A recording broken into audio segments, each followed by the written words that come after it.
Those of you who know Mike know that this is about the tamest version of Mike Novogratz that you're ever going to get. He just came from his daughter's graduation at Princeton, so he dressed up. I was expecting something a little edgier, so I went and found the edgiest footwear in my closet that I could find, and look at you, you're a bore. We are going to be talking about crypto. That was a great way of introducing this conversation. At some point along the way, I'm going to give you and the audience the opportunity to ask questions of Mike.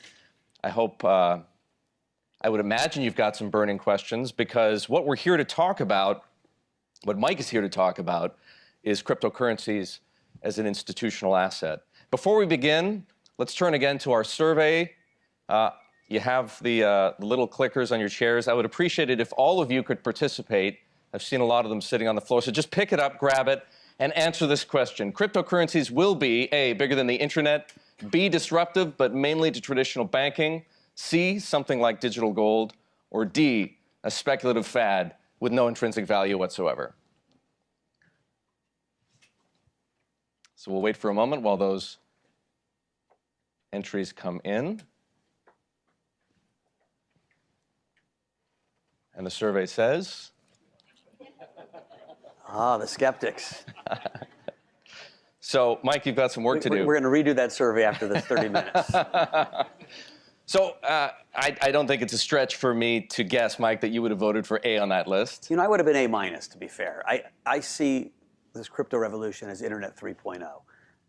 The Internet really did change everything about the way we live. And I do think in 15 years, we'll look back and the blockchain will have changed a ton. Is it bigger than the internet? I don't know, but it's going to be pretty darn big. A lot of crypto evangelism sounds like nonsense to traditional investors. You were, and you are still, a dyed-in-the-wool macro guy, right? Yes. You worked at Goldman, you worked at Fortress.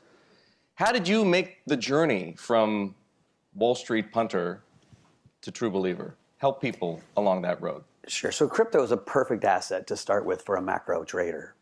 It's a story, right? Macro traders love stories, they love charts, they love momentum, and they like to try to think they can see the future. And so when I first stumbled on crypto...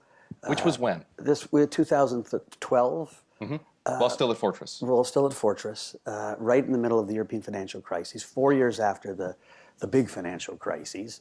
I looked at it and I was like, well, at that point, if you remember, we had real serious investors thinking that hyperinflation was on the way. Right? I remember Paul Singer from Elliott Investors, one of the greats, was wanting to put Ben Bernanke in jail for treason because he really thought he was going to inflate away the value of the dollar. Think about that for a second. And so you had this sense of nervousness around fiat currencies. You had this sense of distrust amongst the central banks and, quite frankly, the financial institutions. In 2008, we thought J.P. Morgan was going out of business. Lehman did go out of business. And so it felt like an easy play in that there was this amazing new technology and there was this story that we could have a distributed trust. You wouldn't need to trust the center. And so I saw libertarians, anarchists, cypherpunks, and really people that were worried about inflation all deciding this would be a new asset. And so I just originally bought it thinking speculatively it'll go higher. And so I bought it for the money. We bought it, it was $96 Bitcoin, and it went up to 1,000 pretty quick, and that was pretty cool. It took a little while for me to dig in and really understand why it's going to be a lot bigger than a speculative asset. Well, and that raises an important question. There are people here, so they might have heard a little bit of what you've had to say about Bitcoin already and crypto more broadly and blockchain, but they know where you come from, right? They know your background, they understand your financial DNA, as it were. Do you really, and I'll use that term again, do you really understand how it all works? Yeah, I'm getting close to really understanding it. So, listen, there's three parts of understanding this. So, what's unique about Satoshi's breakthrough, his white paper, it's almost two different Nobel Prizes. One of his computer science, creating this idea of a distributed trust ledger, a blockchain itself. The computer science there is really advanced. And right now, one of the problems in blockchain is none of the blockchains are fast enough. right? They haven't scaled fast enough. And as you get more people into this distributed system, it actually slows it down. And so there's all kinds of brilliant computer scientists working on fixing that scaling issue. There are 100 different blockchains out there with 100 different ways that they're going to fix the scaling issue. Part of my thesis is that the assumption that they're going to fix it. And I don't get that just willy-nilly. I was literally just at Princeton talking to the head of computer science there, and so many of the talented graduates are going into blockchain. All across the world, you're sucking in this talent, working on this scaling. And so part of it was the computer science.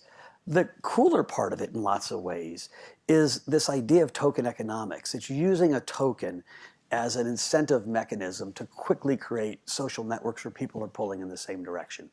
And that opens up all kinds of new business models that we hadn't had before.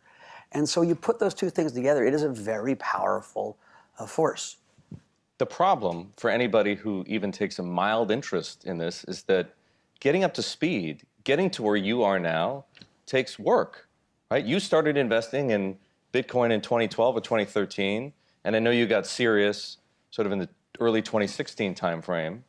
And here we are, it's mid-2018. You've been spending a lot of time on this. Indeed. And still, you acknowledge that you don't quite get it all. Well, one thing to remember that this is a third grader, right? The Ethereum project, which was really the kind of leading project in kind of what I call blockchains right now. It's got a lot of competition, but it's the kind of certainly the market leader. It's 3 years old. And so we're dealing with a toddler. Third grader, maybe a toddler, not a third grader. And so, when you try to hold to the standard of a PhD student, it's not going to work. And so a lot of this. So these people you don't have to understand it that well to participate? I think you have to understand the big picture, that there's a computer science breakthrough that's changed the way we will all do databases. Every single database, or almost every single database 15 years from now will be a blockchain. Now, they might be private blockchains where you're running them in your own company, but it's a more effective way of organizing data. The revolutionary stuff are these utility tokens or the token economics. And that really just takes a little bit of, fleshing it out with your guys' business models. Does that business model make sense? What's been interesting is because it was such a mania, and remember, it was a 98% retail mania the last 2.5 years. Institutions weren't in it. That you didn't really need to understand how the tokens worked. People were buying in because they bought the hype. And so you had this market go way up and then crash. I'm pretty convinced for the next leg of this market, which is coming, you're going to really have to understand how the tokens work. And they work differently in every single different system. I want to make one point, which is that it sounds, and to some of you, it may seem like it's easy for Mike to look back on what happened in the second half of 2017 and say it was a retail mania. He and I spent much time talking during that period, and he said at the time that it was a retail mania. So it's not like you're redefining history there. On the subject of token economics, one of the barriers to, I'll call it crypto acceptance right now, is the dearth of use cases for token economics. And on the flip side, many of the use cases that have been proposed but haven't yet been implemented sound like solutions in search of a problem. Well, that's a little unfair. So to start with... It's my job to be a little unfair. It is. To start with, I said earlier, the blockchains themselves are really these giant shared global supercomputers that are there to process data that you want on the database. None of them are fast enough for industrial strength yet. We had one that just got started, or is just starting literally as we speak, called EOS. It was a project that raised money for a year, and that will probably be the first fast blockchain. Its critics say it's not as decentralized. There's some trade-off between how fast something can be today and how decentralized it is. But we'll start seeing projects built. And so up until now, projects like Funfair, which is going to try to disrupt online casinos, has been just a story. In the last month, there have been 3 or 4 projects that have literally just started their test cases. So Funfair is one. Globl, which is a computer processing ICO is another. I think Augur is starting to do things. And so we're just at the very first step of seeing some of these disruptive business models come into, but they're really not going to be here for another 18 months. Really? Yeah. It's going to take that long. And so, most likely, listen, we had a retail bubble that popped, and now we have institutions that are marching slowly but surely towards acceptance. Markets always get way ahead of reality. That's just the way it works. This is such a powerful story, and some of these potential disruptors are so powerful in such big industries that my gut feeling is institutional money is going to come in soon, and markets are going to get way ahead of the reality again. We'll get to that in a moment. While we're on the token economics part in the blockchain, if you look at potential applications for this technology, acknowledging that we're 18 months away from something real and viable, in which industries do you think crypto has the most promise as an enabling technology?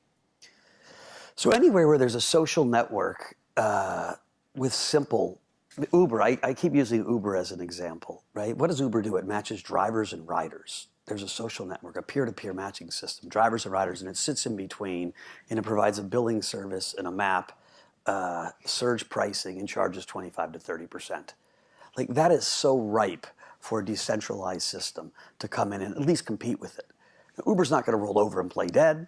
They're going to fight back, but it's a perfect use case. And what's interesting is the way the token in a theoretical decentralized Uber works. It's not equity. It literally is a future on what a ride would cost, or how many rides can you get for one token. And so when drivers and riders and engineers and speculators own that token, they all want it to go the same direction. As more and more people use that service, as they take Dubers instead of Ubers, decentralized Uber, as they use that service and ridership grows, more and more become speculators in that token. And so the token starts feeling like equity, even though it's not equity. It's a really interesting use case, because here's a company, one of the fastest growing companies in the history of the world, and an amazing company in lots of ways. Uber, it's changed the way we've all maneuvered around cities. And even before it goes public, there's a threat that's coming. And again, it's not coming this year. It's coming 2 to 3, 4 years down the road before everything gets scale. But it's coming, I'm 100% certain. Even if investors, institutional investors, get over the acceptance hump, they understand what crypto is, they understand how a blockchain works, they buy into this notion of tokenized economics, there's a whole other set of barriers to institutional ownership. And we should talk about that. Custody is probably at the top of the list. Yeah, well, let's start with the fact that Bloomberg got over the fear of being in the crypto space. Like, that's a big deal, right? You guys are a mainstream, big, giant financial market media company with a management committee that probably isn't as young as me. Like most big management committees, you're older, and in general, older people have had a harder time understanding this shift, right? Even the idea of digital gold makes a lot more sense to my 24-year-old than it does to my 84-year-old dad. And so we're seeing institutions make a move. Having this index is important. I was thinking about other places that started index. The S&P 500 came out in 1962, and if you look at the price of stocks from 62 onwards, they kind of went straight up. Lehman had its first fixed income index in 72, and then the Lehman Ag, I think, was like 82. And if you look at what happened in the fixed income markets from the mid-70s straight up, it's literally been one direction. I was at Goldman Sachs in 1992 when Goldman launched the Goldman Sachs Commodities Index. Up until then, people speculated in commodities just like they speculate in crypto, but no institutions had bought commodities as part of their portfolio. Goldman came out and said, hey, this should be part of your institutional portfolio. It's uncorrelated. These are the reasons. If you look at commodity prices from 1992 to 2008, man, you wish you owned a lot. And so this index, maybe we're 6 months early, maybe we're 2 years early, but crypto will be an asset class. Institutions will move into it. Custody is coming. I'm speaking to 4 or 5 major traditional custody players that are all working on figuring out how they're going to get involved. There's been enough money made and enough research done and enough people moving into this industry that every institution, if there's been one surprise to me in the last 8 months, it's when I go to the New York Stock Exchange or to Deutsche Bank or to Goldman Sachs. Their senior people know so much more about crypto than I thought they would. They are doing their work and they are getting ready to pull the trigger. And so we are going to see announced in the next 3 to 6 months, 3 to 9 months, an institutional custody solution. Now, what's interesting is the custody solutions today actually are probably fine, but they're run by companies like Xapo and BitGo and Kingdom Trust. And generally, if you're sitting at the state of Wisconsin and you're going through that form, are you going to risk your career on something that says Xapo? No, you actually want it to say, State Street. And so, ironically, we're going to need kind of a step back to go forward. We're going to need trusted custodians to hold these keys. But I'm telling you that's coming, and I'd be shocked if you don't see it by year end. Whether it's State Street or Goldman Sachs. My own hunch is it's going to be some consortium, right? Because the consortium gets you close enough, and then the one firm isn't betting the ranch. Because these are bearer instruments. Someone robs the bank, ooh, that would suck. But custody is only part of it. For these people and others who are thinking about crypto from the standpoint of an institutional mindset need, again, I'll say a Goldman or a JP Morgan or a Morgan Stanley or whomever, pick your established financial institution. Do they need an organization, a company like that, to offer a full suite of crypto services to get them comfortable? I think that's coming. And so listen, we started Galaxy because I was like, let's help credentialize this space and let's get in front of that wave. As a pure crypto company, you have less at risk than Goldman Sachs or Jefferies or even the second tier players. And so we thought that's our competitive edge. I was originally saying we're going to build the Goldman Sachs of the space, and now I know this is going to get myself in trouble, but I was like, it's actually more like Drexel. If you think about what Mike Milken and his guys did, they helped credentialize junk bonds, high yield as an asset class. They were the proselytizers, the traders, the bankers, and that's what we're trying to do. I tell you, the rest of the guys are coming. Goldman Sachs has set up a trading desk, and they're starting to trade NDFs. They will trade the coins themselves as soon as they get a custody solution. I know lots of what I'll call second tier, they'd hate to be called second tier, so that's probably not the right word. Smaller investment banks are looking at raising money for crypto companies, and they're trying to get around, is it the right thing to do or not? But they're all having that conversation. And so for me, it's a race to actually get established, get in business, hire world-class guys, and be in that business. There's a huge regulatory overhang. If I were an institution, I might ask myself, why would I want to get in front of the SEC or the DOJ right now? It's a great question. Listen, I started by saying the first 3 years were 98% or 95% retail. Regulators don't come from retail. Their job is to protect retail, but regulators come from institutions, right? Jay Clayton worked at Sullivan & Cromwell. So they're talking to the guys they knew from the Goldman Sachses, from the JP Morgans, the mortgage desks. If they're regulating mortgages, they call their guy. And so they missed this completely because there was no one playing on it. And so all of a sudden, it's late last year, and this goes from small market cap to all of a sudden $1 trillion worth of market cap, and Paris Hilton out there pitching coins, and everybody in the planet talking about it. The regulators got worried. I mean, it was interesting. CNBC, not to pick on CNBC, but I think I can see them here. They literally had a show where they were one by one walking people through how to buy the Ripple, the XRP coin. Literally, when it was trading at $3.20, having moved from 20 cents 8 weeks earlier. From the day of that show, the thing plummeted. We were short. It plummeted all the way back to 50 cents. That was peak nonsense? Peak nonsense. But the regulators had to get involved. And so they are getting involved, and they're doing what they're supposed to be doing. The first thing is, wait a minute, let's calm things down. Let's go after fraud. Let's go after market manipulation. So the first two things regulators are going for are fraud and market manipulation. And it's a good thing. The Department of Justice talked about market manipulation with these indexes inflating their volume numbers. It's all true. And so we're going to knock out some of the crap from the system. I actually think it's healthy. There are bigger decisions to make. Bitcoin they've already kind of said is not a security, okay? But Ethereum, they haven't ruled on yet. I bet dimes to donuts. They will say Ethereum probably was a security, but it's not anymore. And they're stuck because they weren't ahead. There is this group of tokens that were issued, probably 2,500 in total, but in reality, probably 200 that matter, that are in this kind of regulatory no man's land.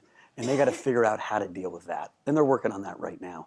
My gut feeling is they're going to take out a law firm, they're going to take out a token, they're going to take out some of the promoters of these things, just to say, dudes, you got to play by the rules.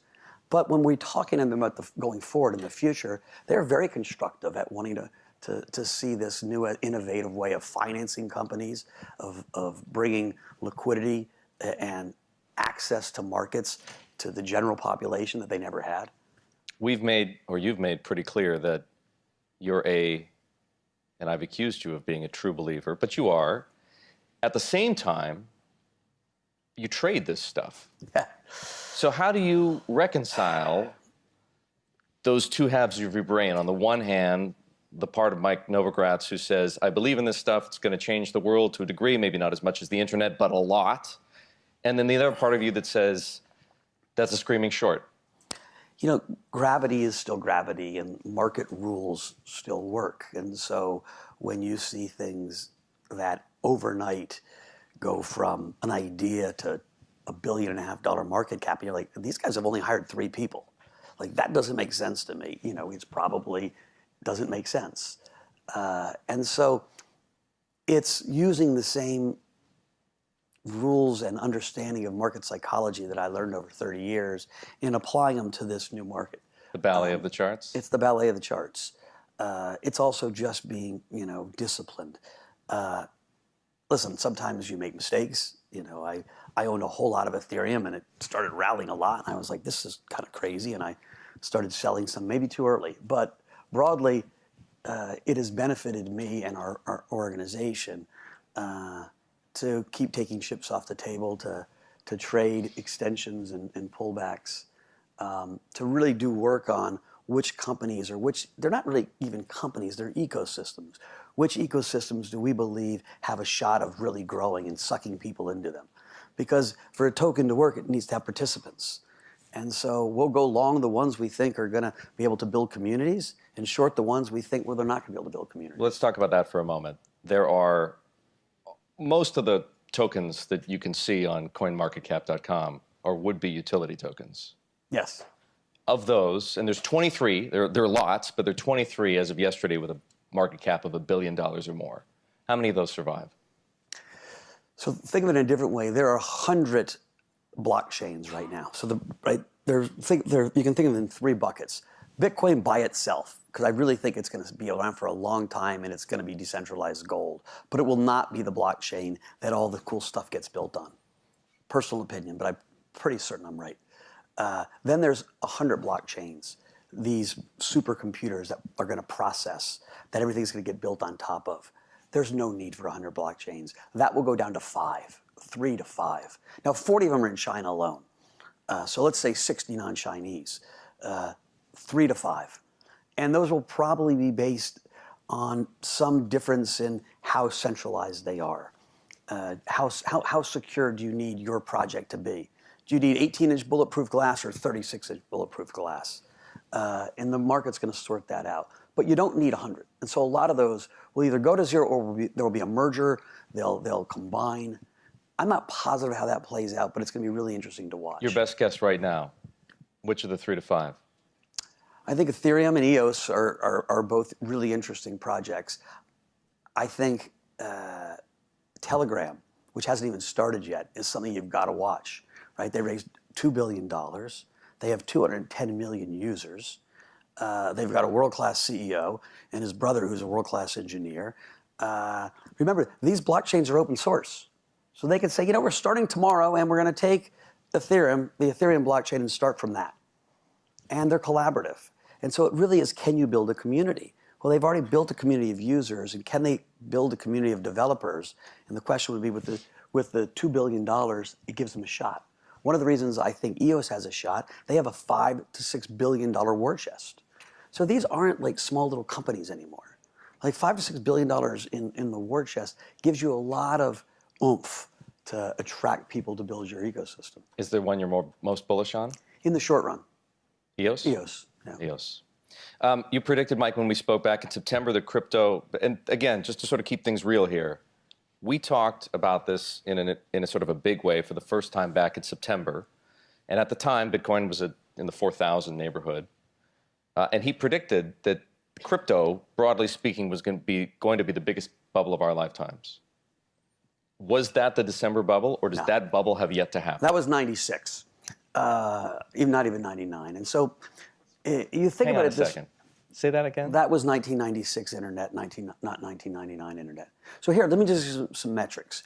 The total market cap in January, if you add in coins and private companies and everything else, was probably at $1.2 trillion, right? Hold that thought. That's 2018 dollars. The internet bubble in 1999 got to $6 trillion before it crashed to 1 trillion. So take $1999, think what an apartment in Toronto or New York or Tokyo cost in 1999 versus today, right? Probably 2.5 to 3x. Take the fact that this is a global revolution, right? In the internet bubble, you only really could buy if you were, it was only a US thing. It was rich US people participating in there, upper middle class to rich US people participating. This is global. There are kids in Bangladesh buying coins. It is monstrous in Tokyo and in Korea and in China and in India and in Russia. And so we've got a global market, a global mania. And once institutions come in, that $1.5 trillion is going to look small. This will feel like a bubble when we're 20 trillion. And it's going there. And it'll go there. And it won't go there right away. It'll go there because what's going to happen is one of these intrepid, pension funds, Texas Teachers, State of Wisconsin, the Canadian pension, somebody who's a market leader is going to say, you know what? We got custody, we got Goldman trading it. The story I believe, Bloomberg's involved. They've got an index I can track my performance against, and they're going to buy. And all of a sudden, the second guy buys, and then you hit the tipping point. In the same FOMO that you saw in retail, because people are going to be like, it is real technology, and they are going to try to disrupt almost every industry, from cloud computing to Airbnb to Uber, forgetting the other side of the token game, which are less exciting but just as powerful, securities tokens, where we're going to fractionalize art, or we're going to sell mini shares in real estate. And so, there's just so many innovations that this opens up that are coming, that animal spirits will get the best of investors again, and the market will get ahead of the reality. So on that uber optimistic note, duper optimistic note, if you prefer, yes. Should we open it up to a few questions from the floor? Raise your hand. We'll get you a microphone right here. Yeah. And if you don't mind, just identify yourself so that Mike knows who he's talking to. Yeah. Hi, Elliot Trexler with Global Return Asset Management. I, full disclosure, don't own any cryptos, but I follow it very closely. Read a lot about them, actually, in some chat groups, and so I sort of feel like I'm neck deep in the research. I still can't wrap my mind around how, and I'm asking you to explain, how cryptos are different from, as an extreme example, used tennis shoes. The idea being, or a used couch, the idea being that it's really only worth what somebody else is willing to pay for it, whether that's in a closed network business system, and how that is still going to replace monetary currency, considering the volatility that exists with cryptos. So I don't think it's going to replace monetary currency. I really think where you're going to see cryptos have its big impact is taking out the rent takers, right? So if you think about the Uber example, Uber's a rent taker. If you think about the entire entertainment industry, right? I was giving a talk to this conference of 80 of the biggest bigwigs in media, and I was thinking to myself, I was like, you know what? You guys sit between the talent and the consumer, and crypto's coming after you. The guy asked me, he said, why did I invite you for this thing? You just insulted all my clients. I really think that's the where you're going to see the big disruption. Governments can throw you in jail and they can fine you, and they're going to be very loath to lose control completely of their monetary policies and their currencies. And so I think where you're going to see regulation focus is on the currency side. Privacy coins are something that regulators and banks are really, really dislike. I'm not saying they will go away, right? But they're not going to be allowed to operate freely in the current regime. And I don't see the regime really changing. But no regulators care about competition if we're going to go after Airbnb in a decentralized version. And so I think, sometimes the focus on currency is a little misled. Listen, gold doesn't necessarily have a lot of use cases other than jewelry, but it's worth something because we say it's worth something. Bitcoin can be worth something just like your used tennis shoes because in Bitcoin there's a limited supply. There seems to be an unlimited supply of used tennis shoes because they make them every day. But you've got a limited supply, and people are starting to say, hey, there's a store of value. There are 600 million under 25-year-olds in India. That's 2 Americas. Right? The world is young and growing fast. Young people are much more comfortable in a digital world than old people. Right? They grow up in their phones. If you look at the League of Legends Super Bowl that was played in the Bird's Nest last year in Beijing, 80 million people watched it on TV. That's more than the NBA games sometimes.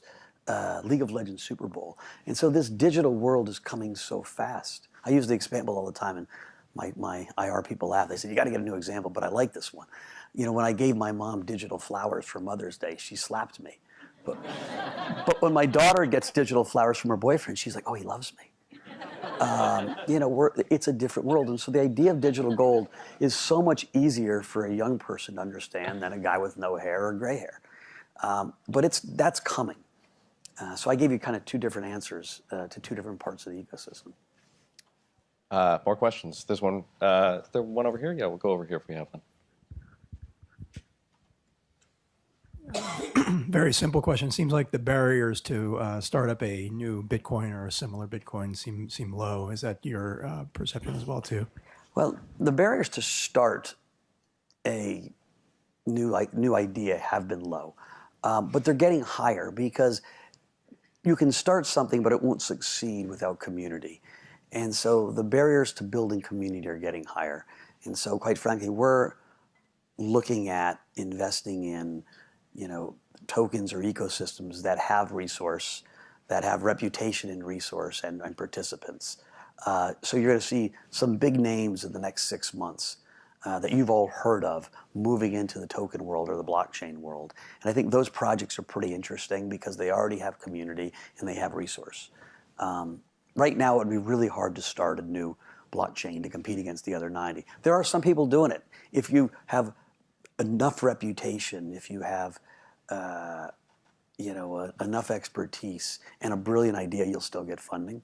One thing that's really interesting is right now the coins are kind of going sideways. It's up, it's down, it's up, it's down, and literally just chopping around. But underneath the coins, people moving into the industry, it's a straight line up.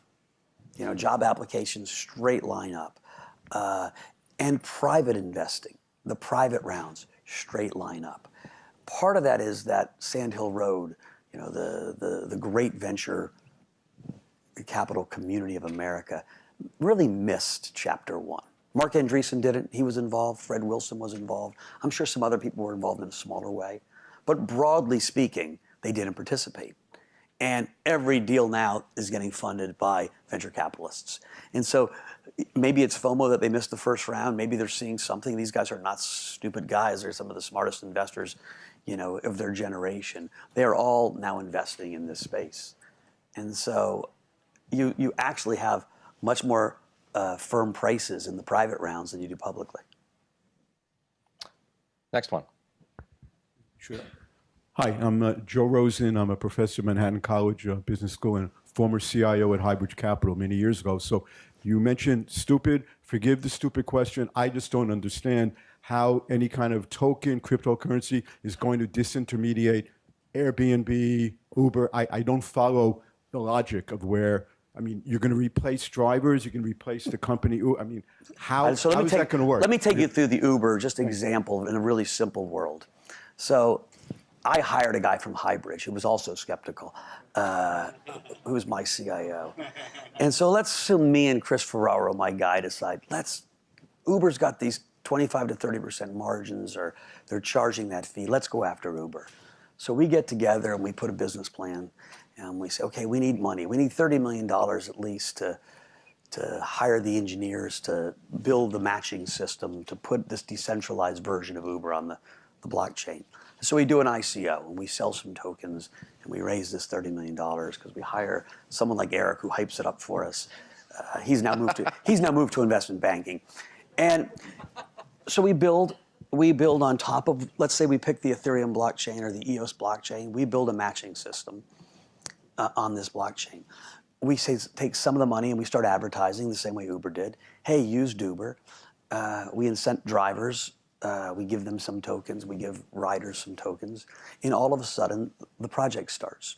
Now, it's open source.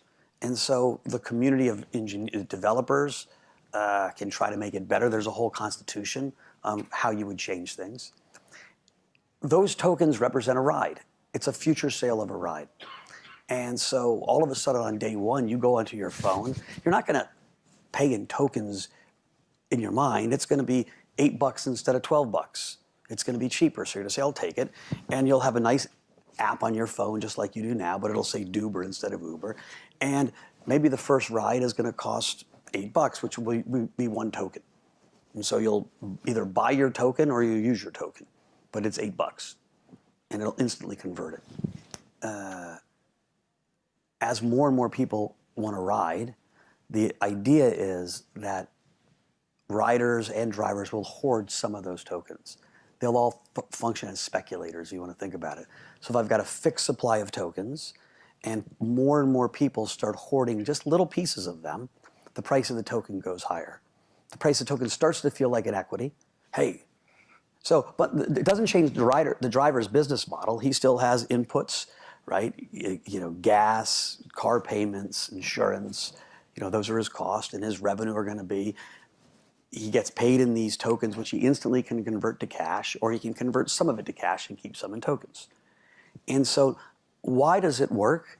Because all of a sudden, the driver and the rider, they feel like owners. And so it's like an Amway sales force. Hey, use Duber, don't use Uber. You have everyone in the system has a vested interest to get more people in the system. And so you're using this token to create the social network, and you do it fast. And we see in small scale how this works. And so this is the big experiment that you're going to see. You're going to see it play out live time over the next 2 to 4 years, where you're going to see some of these systems either work or not work. But we've seen big open scale projects work in the past. And this is open scale with an incentive mechanism. Mike, I'm afraid, folks, that we don't have time to continue. I know that we could talk probably for another half hour and answer questions. I want to thank Mike Novogratz for being here. A round of applause, please.